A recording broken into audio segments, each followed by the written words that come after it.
আল্লাহর নবী বলেন, উম্মত, এই পৃথিবীর মধ্যে তুমি ইনসাফ করেছো, ইনসাফের সাথে সমাধান করেছো, যে কোনো ব্যাপারে ইনসাফের বহিঃপ্রকাশ ঘটিয়েছো, ইনসাফের সাথে সমাধানের জন্য চেষ্টা করেছো। আল্লাহর নবী বলেন, মনে মনে ভাবতে পারেন, হুজুর আমি তো বিচারী মানুষ নই, আমি তো বিচার বৈঠকে যাই না। বিচারী তো বলে আপনাদের দেশে গ্রাম পঞ্চায়েত যেটা হয়, মনে মনে আসতে পারে আমি তো বিচার বৈঠকে যাই না, তবে আমি ইনসাফকারী কেমনে হব? আল্লাহর নবীজি জানায় দিলেন, উম্মত, বিচার বৈঠকে যাও না, তবু তো তোমার একটা বন্ধু বান্ধবের ফ্রেন্ড সার্কেল একটা আছে, এদের মধ্যে যদি বিষয়গুলো সমাধান করতে পারো।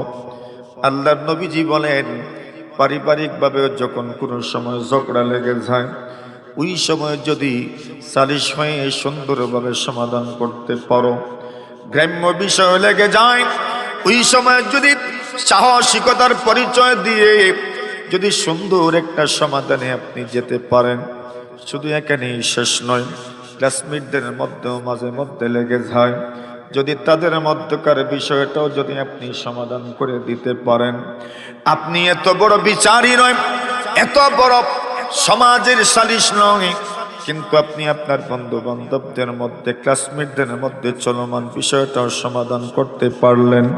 রাস্তা দিয়ে যাচ্ছেন, দুইজনের মধ্যে ঝগড়া লেগে আছে, আপনি মধ্যখানে পড়ে গেলেন আর বললেন, না না আমি দেখে দিব, আপনি সমাধান করে দিলেন। আল্লাহ রসুল বলেন, অপেক্ষায় তখন কিয়ামতের কঠিন ময়দানে আল্লাহ তাআলার ডান দিকে নূরের চেয়ারের মধ্যে আপনি বসতে পারবেন। সুবহানাল্লাহ। সাল্লাল্লাহু আলাইহি ওয়াসাল্লাম, الإيمان بضع وسبعون شعبة فأفضلها قول لا إله إلا الله وأدناها إماطة الأذى عن الطريق والحياء شعبة من الإيمان أو كما قال عليه الصلاة والسلام. اللهم صل على محمد وعلى آل محمد كما صليت على إبراهيم وعلى آل إبراهيم إنك حميد مجيد. اللهم بارك على محمد وعلى آل محمد كما باركت على إبراهيم وعلى آل إبراهيم إنك حميد مجيد. لا إله إلا الله، لا إله إلا الله. شكري زمان كفر. لا إله إلا الله. মাশাআল্লাহ, সকলেই জবান খুলে লা ইলাহা ইল্লাল্লাহ,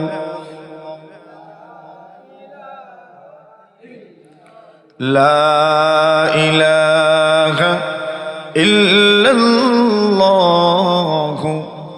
মুহাম্মাদুর রাসূলুল্লাহ। আল্লাহ বলেন, নবী আমি আল্লাহ পাক ইনসাফকারী মানুষদেরকে পছন্দ করি। নবীজি বলেন, শুধু আল্লাহ পছন্দ করেন এমন নয়, যাদেরকে আল্লাহ পাক পছন্দ করেন, যাকে দুনিয়াতে কেউ মহব্বত করে, তাকে তো কাছে বসায়, কাছে রাখে, পাশে রাখে। আল্লাহর নবীজি বলেন, কিয়ামতের কঠিন ময়দান সব মানুষগুলো পেরেশানির মধ্যে থাকবে। ওই দিন যদি ভালো সঙ্গ পাওয়া যায়, ভালো মানুষের সঙ্গ যদি পাওয়া যায়, মুসিবতের সময় ভালো মানুষের সঙ্গ পেলে মনে একটা সাহস আসে। কঠিন কোন রাস্তা যদি ভালো সঙ্গী পাওয়া যায়, সাহস চলে আসে। অন্ধকার রজনী ভালো কোনো মানুষ অথবা অন্ধকার দূর করার জন্য কোনো ভালো সঙ্গী যদি পাওয়া যায়, মনে সাহস বেড়ে যায়। আল্লাহ রসুল বলেন, কিয়ামতের কঠিন ময়দানের চাইতে ভয়াবহতা তো আর কোথাও হবে না। কিয়ামতের কঠিন ময়দানের ভয়াবহতা সবচেয়ে বেশি। এত ভয়াবহতা দুনিয়ার কোনো মানুষ কোনোদিন ফেস করে নাই। আল্লাহ রসুল সাল্লাল্লাহু আলাইহি ওয়াসাল্লাম বলেন, সেই কিয়ামতের ভয়াবহতার দিনেও দুনিয়ার মধ্যে যারা ইনসাফ করেছে, পরিবারটা যারা ইনসাফের ভিত্তিতে পরিচালনা করেছে, বন্ধুদের মধ্যে কোনোদিন কোনো বিষয় ঝগড়া লেগে যায়, আল্লাহর বান্দা বান্দি সেই বিষয়গুলো সমাধান করে দিল। যদি কোনো ধরনের সমস্যা লেগে যায়, সামাজিকভাবে সেই ঝগড়াটারও সমাধান করে দিল। আল্লাহর নবী বলেন, সালিশ বিচারেও অংশগ্রহণ করে বিষয়গুলো নিষ্পত্তি করার জন্য আপ্রাণ চেষ্টা করে। প্রশাসনের মানুষ বিচার করার সময় ইনসাফের সাথে বিচার করে। গ্রামের সালিশ বৈঠক, পঞ্চায়েতের বৈঠক ইনসাফের সাথে সমাধান করে। আল্লাহর নবী বলেন, ওই মানুষগুলোর জন্য কি সওয়াব, কি মর্যাদা আল্লাহ তাআলা রেখেছেন।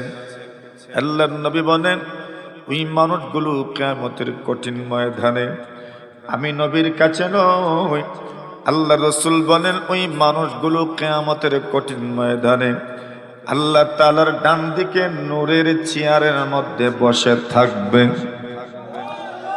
ইন্নাল মুকসিতিনা ইয়াওমাল কিয়ামাতি আলা মানাবিরা মিন নূর।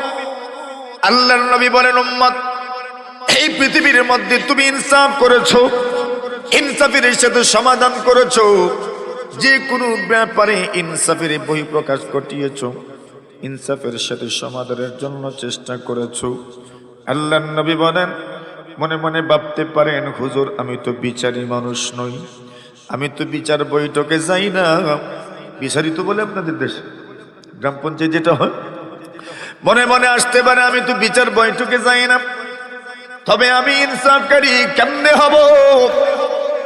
আল্লাহর নবীজি জানায় দিলেন, উম্মত, বিচার বৈঠকে যাও না, তবু তো তোমার একটা বন্ধু বান্ধবের ফ্রেন্ড সার্কেল একটা আছে, এদের মধ্যে যদি বিষয়গুলো সমাধান করতে পারো।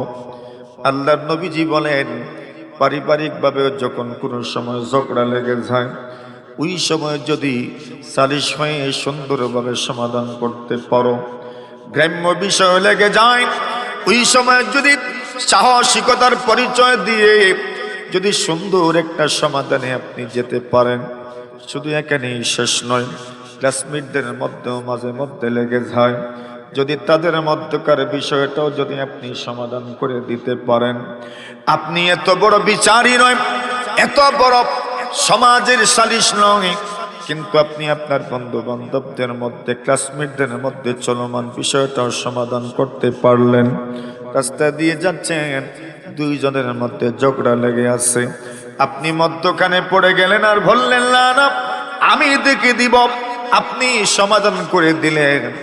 আল্লাহ রসুল বলেন, অপেক্ষায় তখন কিয়ামতের কঠিন ময়দানে আল্লাহ তাআলার ডান দিকে নূরের চেয়ারের মধ্যে আপনি বসতে পারবেন। সুবহানাল্লাহ।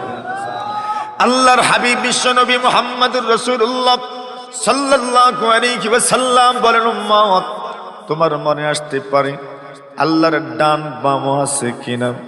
আল্লাহর নবীজি বলেন, ওয়াকিলতা ইয়াদাইহি ইয়ামিনুন, আল্লাহর আসলে ডানও নাই বামও নাই, আল্লাহর পুরোটাই হচ্ছে ডান। শুধু আমাদেরকে বোঝানোর জন্য ডানের কথা বলা হচ্ছে, নতুবা আল্লাহর ডানও ডান বামও ডান। রাসূলুল্লাহ সাল্লাল্লাহু আলাইহি ওয়াসাল্লাম বলেন, তুমি যদি সঠিকভাবে বিচার করতে পারো, সমাধান করতে পারো, কিয়ামতের কঠিন ময়দানে যেই দিন আরশের ছায়া ব্যতীত আর কোনো ছায়া থাকবে না, আল্লাহর রাসূল বলেন, সেই দিন তোমার আল্লাহ তোমার জন্য আরশে আজিমের ছায়ার ব্যবস্থা করে দিবেন। সুবহানাল্লাহ। এটা আপনার জন্য অপেক্ষা করছে। আল্লাহর হাবিব সাল্লাল্লাহু আলাইহি ওয়াসাল্লাম বলেন, কোন মানুষ যদি কোনো ব্যাপারে হকের উপরে থাকে, আর আল্লাহর বান্দা হকের উপরে আছে, সে নিজেও জানে, কিন্তু বিষয়ের সমাধানের জন্য বলল ঠিক আছে আমি ছেড়ে দিলাম, এমনও হয় কিনা মাঝে মধ্যে আল্লাহর বান্দা বান্দি সমাধানের স্বার্থে হকের উপরে আছে, যেন ওইটা ছেড়ে দে। রাসূলুল্লাহ সাল্লাল্লাহু আলাইহি ওয়াসাল্লাম বলেন, তুমি যদি এতটুকু স্যাক্রিফাইস করতে পারো সমাধানের স্বার্থে, এলাকার স্বার্থে, সমাধানের স্বার্থে যদি এতটুকু স্যাক্রিফাইস করতে পারো, আল্লাহ রাসূল বলেন, আমি বলছি না, আমি শুধু মুখপাত্র হিসেবে বলছি, রাসূল বলছেন তোমার জন্য আল্লাহ জান্নাতের ঠিক মধ্যখানে তোমার জন্য ঘর বানাবেন। সুবহানাল্লাহ। কত বড় একটা সৌভাগ্য ওই বান্দার জন্য। সে জানে সে হকের উপরে আছে, কিন্তু এরপরে সে করলো কি না, বিষয়ের সমাধানের জন্য আমি ছেড়ে দিলাম। আল্লাহ রাসূল বলছেন আল্লাহ তাকে জান্নাতের মধ্যখানে স্থান দিবেন। আল্লাহু আকবার বলেন। এমন মানুষ যারা ইনসাফ করে আল্লাহ পাক তাদেরকে পছন্দ করেন। আল্লাহর নবী বিশ্ব নবীজি সাল্লাল্লাহু আলাইহি ওয়াসাল্লাম বলেন, আল্লাহর পছন্দনীয় মানুষগুলোর মধ্যে আরেকজন মানুষ হইল ইন্নাল্লাহা ইউহিব্বুত তাওয়াবিন। আল্লাহ জানায় দেন নবী, এই দুনিয়ার জমিনে কোন মানুষ যদি তওবা করে, তওবাকারী বান্দা বান্দি, আল্লাহ তাদেরকেও মহব্বত করেন, পছন্দ করেন। শুধু শুধু আল্লাহ গুনাহ মাফ করেন এমন নয়। রাসূলুল্লাহ সাল্লাল্লাহু আলাইহি ওয়াসাল্লাম বলেন, ফাইযা তাবু, আমার বান্দা বান্দি যখন তওবা করে নেয়, হুজুর তওবার ওয়াজ করে গেছেন, বলছেন তওবা করলে গুনাহ আল্লাহ মাফ করে দিবেন। আল্লাহর নবী বলেন না, শুধু আল্লাহ গুনাহই মাফ করবেন না, তওবা করবেন গুনাহ তো মাফ হয়ে যাবে। আল্লাহর রাসূল সাল্লাল্লাহু আলাইহি ওয়াসাল্লামকে আল্লাহ পাক জানায় দেন, কোন মানুষ যদি তওবা করে নিতে পারে, আল্লাহ হাদিসে কুদসির মধ্যে জানায় দেন, আমার বান্দা তওবা করবে, সাথে সাথে সে আমি আল্লাহর প্রিয় মানুষ হয়ে যাবে। সুবহানাল্লাহ। দেখছেন নি, বন্ধুত্ব যখন তৈরি হয়ে যায়, দিলে দিলে যখন মিল হয়ে যায়, তখন দেখবেন অনেক কষ্ট দিলে পরেও সে বলে, আরে তুই আমার কাছে কি মাফি চাইবে, আমি তো ওই সময়ই মাফ করে দিছি। ঠিক না বেঠিক? আমরা বলি না একজন আর একজনকে, যখন কেউ আমার কাছে ক্ষমা চায় তখন বন্ধুত্ব আছে, একটা গভীর সম্পর্ক আছে, বলি আরে তুই আমার কাছে কি মাফ চাইবে, তোর কি আর মাফ চাওয়া লাগে, আমি তো ওই সময়ই তোরে মাফ করে দিছি। কথা বলে ঠিক না বেঠিক? গভীর সম্পর্ক যে ওই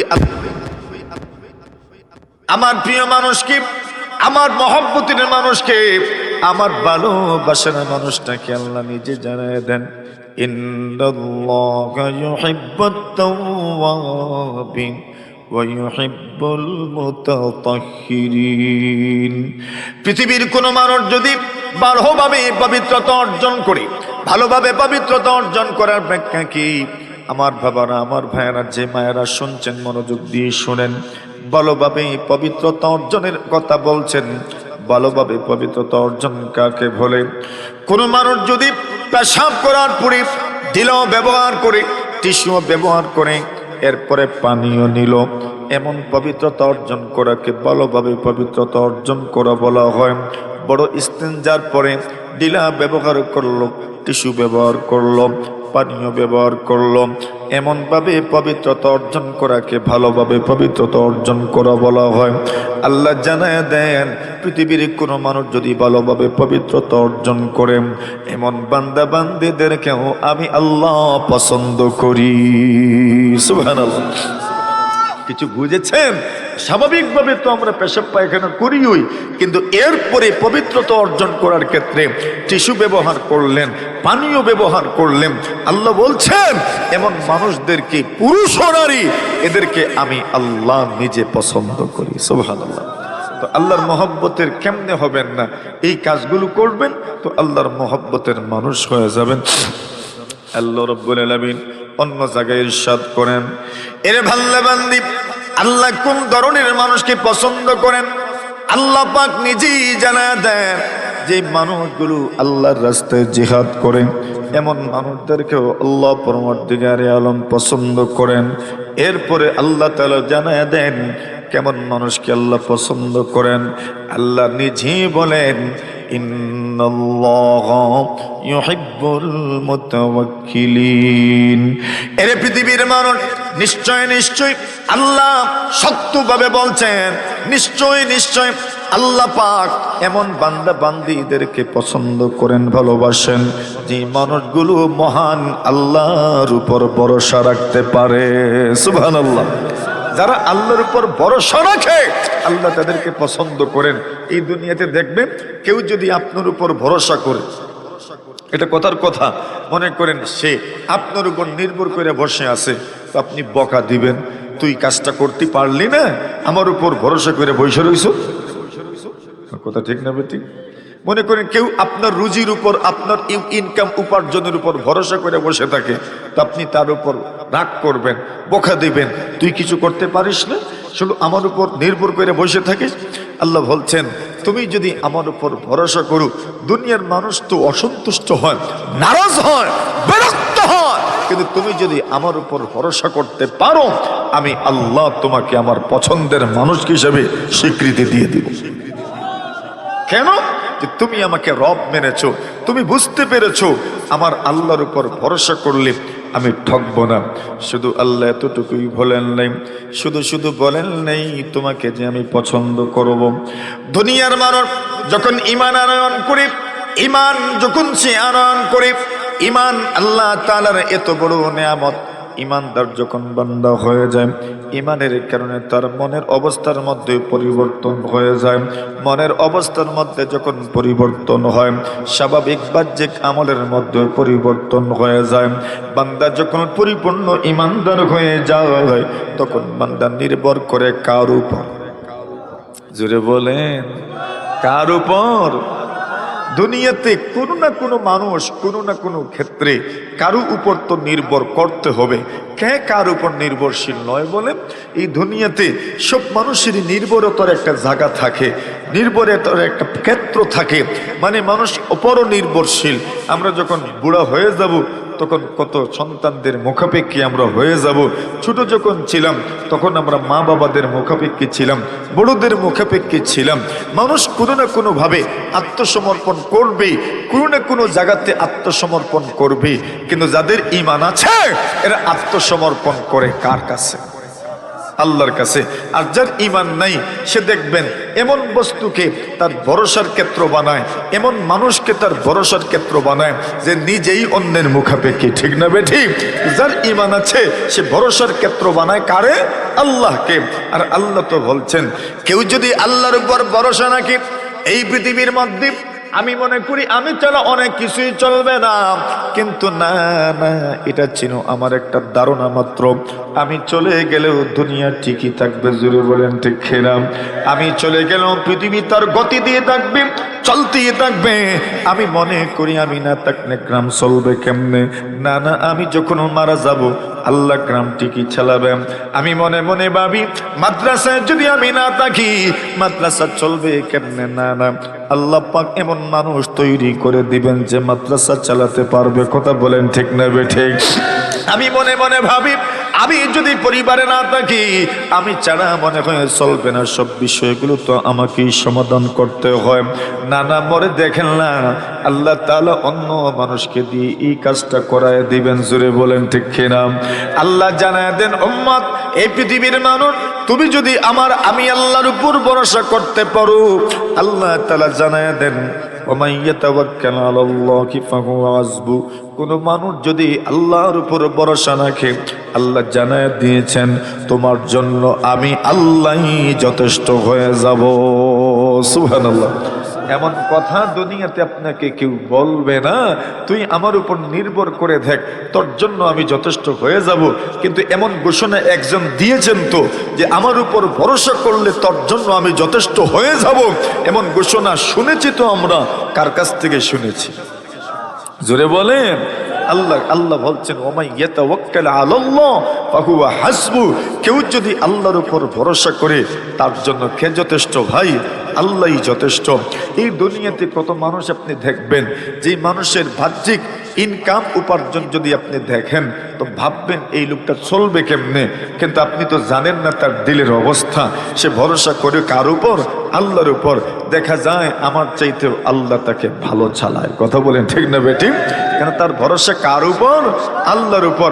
এমন সম্পত্তি তার নাই, এমন চাকরি নকরিও তার নাই, এমন কোনো ইনকামের ব্যবস্থাও তার নাই, কিন্তু আপনি তার দিকে তাকালে দেখবেন সবসময় হাস্যোজ্জ্বল চেহারা, সবসময় হাসি খুশি থাকতে চায়। রহস্য উদ্ঘাটন করতে পারবেন না আপনি। আপনি যত নেপথ্যে যাবেন তো দেখবেন এই লোকটা তার জীবনের সব কিছুর ক্ষমতার অধিকারী কাকে মনে করেন? আল্লাহকে মনে করে। এমন কত যুবক আপনি দুনিয়াতে দেখবেন নির্ভর চলাফেরা করতে চান, কোনো টেনশন তার নাই, কোনো পেরেশানি তার নাই। কেন? সে জানে আমার সব কিছুর শেষে সব কিছু ছেড়ে দিতে হবে কার উপর? আল্লাহর উপর। আপনি দুনিয়াতে কত কিছুই করবেন, কিন্তু সবকিছু করার পরে সর্বশেষ কার উপর নির্ভর করতে হয়? আল্লাহর উপর নির্ভর করতে হয়। কত মানুষ এই দুনিয়াতে আমরা শুনি তো কত কিছু করে যখন একটা পর্যায়ে চলে যায় যে আলহামদুলিল্লাহ আমি তো আমার সাধ্য মতো করেছি, এখন কার উপর ভরসা? যেরকম আল্লাহ ভরসা। এখন ভরসা কার উপর? আল্লাহর উপর। মানে কি? সে তার রবের দিকে সুপর্দ করে দিল। এখন বাকিটুকু দেখবেন কে? আমার আল্লাহ দেখবেন। আচ্ছা বলেন, আল্লাহর উপর ভরসা করে ঠকছেন নি কোনোদিন? জোরে কর, কেউ ঠকছে কোনোদিন? আল্লাহর উপর কেউ ভরসা করবে আর ঠকবে তা হতে পারে না। কেন? আল্লাহর ওয়াদা, আল্লাহর প্রতিশ্রুতি, আল্লাহর প্রতিজ্ঞা। আল্লাহ বলছেন ওয়ামাই ইয়াতাওয়াক্কাল আলাল্লাহ ফাহুয়া হাসবু। কেউ যদি আমার উপর ভরসা করে তার জন্য আমি আল্লাহই যথেষ্ট। আল্লাহ বলেন আল্লাহর উপর ভরসা করবেন। আল্লাহরই সক্ষমতা আছে কিনা? আল্লাহ বলেন ওয়াতাওয়াক্কাল আলাল আজিজির রহিম। আল্লাহর উপর ভরসা করো। আল্লাহকে আল্লাহ তার গুণ বর্ণনা করেছেন আল আজিজ, যিনি পরাক্রমশালী, আর রহিম, যিনি দয়ালু। আল্লাহ পাক ওনার উপর যদি ভরসা করেন উনি দয়ালু, রাগান্বিত হবেন না কোনোদিন। আল্লাহ রাগান্বিত হবেন না। আল্লাহর কাছে যদি মানুষ চায় আল্লাহ রাগান্বিত হন না, কিন্তু মানুষের কাছে চাইলে মানুষ রাগান্বিত হয়ে যায়। বারবার চাইবেন মানুষ রাগান্বিত হয়ে যাবে। আল্লাহর কাছে না চাইলে আল্লাহ রাগান্বিত হন, গুসা হয়ে যান। আল্লাহ অন্য জায়গায় বলেন ওয়াতাওয়াক্কাল আলাল হাইয়্যিল্লাযী লা ইয়ামুত। কার উপর ভরসা করবেন?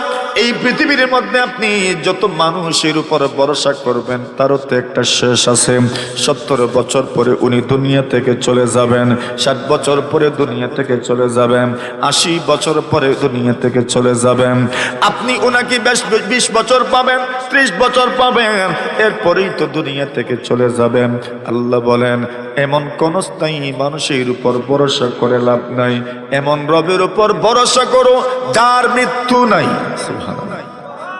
না মৃত্যু আছে আল্লাহ তো ওনার উপরই তো ভরসা করবেন। ওনার মৃত্যু নাই, ওনার উপর ভরসা করলে আপনি ঠকবেন না।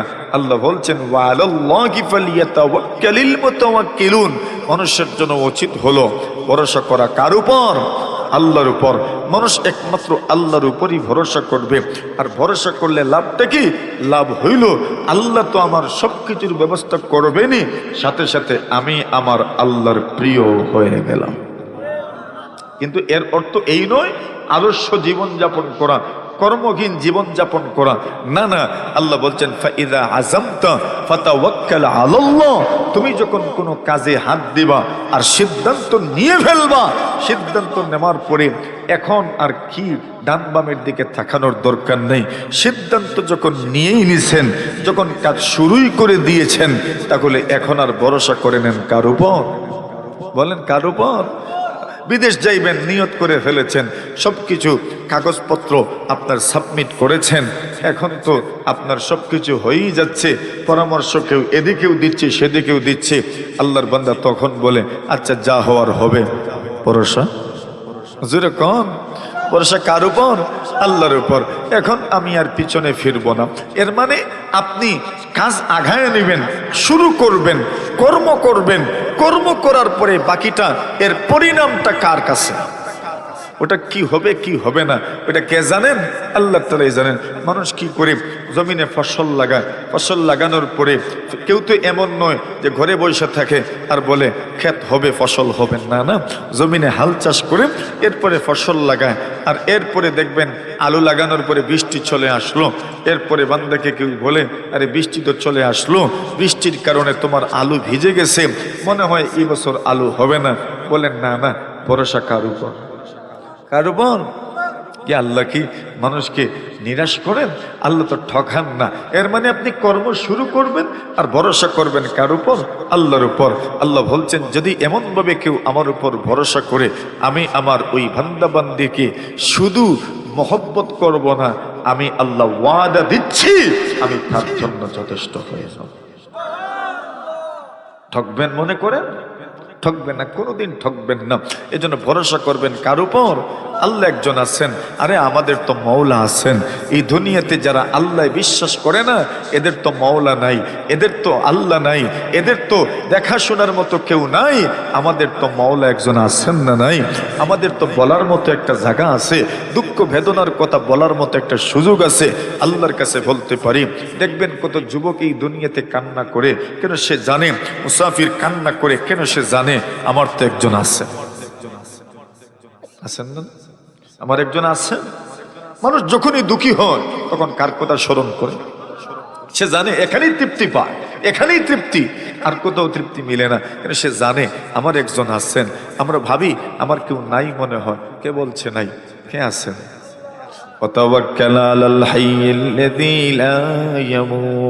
আল্লাহ বলছেন এমন রবের উপর ভরসা করেন যার মৃত্যু নাই। এই দুনিয়াতে আপনি ভরসা করবেন রবের উপর, আল্লাহ তাআলা অবশ্যই আপনাকে নিরাশ করবেন না। মুহতারাম হাজিরিনে কেরাম, এটা ইমানের গুরুত্বপূর্ণ একটা অনুষঙ্গ, আল্লাহর উপর ভরসা করা। আমরা এর অধীনে আল্লাহ তাআলার পছন্দনীয় কিছু মানুষের গুণ সম্পর্কে জেনে নিলাম। কি গুণ?